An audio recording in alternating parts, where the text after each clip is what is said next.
Your battery's flat and your fridge is warm. Does that sound familiar?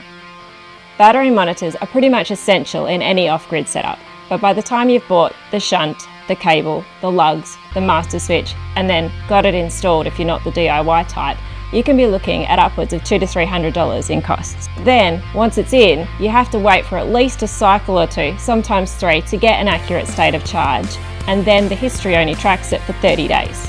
But not with all smart batteries. There is Bluetooth built in with a direct connection to the BMS, meaning you get an accurate state of charge from the very beginning with history tracking for life. Then there's the individual cell monitoring, allowing you to keep an eye on your battery completely, ensuring that it is charging correctly. And then there's also the on-off function. So if you're putting your caravan or camper in storage and you're not using it for a period of time, you can turn it off to make sure that there's no parasitic draws that are going to flatten your battery.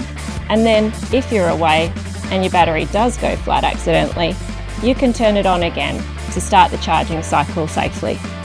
The Bluetooth monitoring is now available in all our Pro Series and our chassis mount batteries. So, no more waking up to warm beers.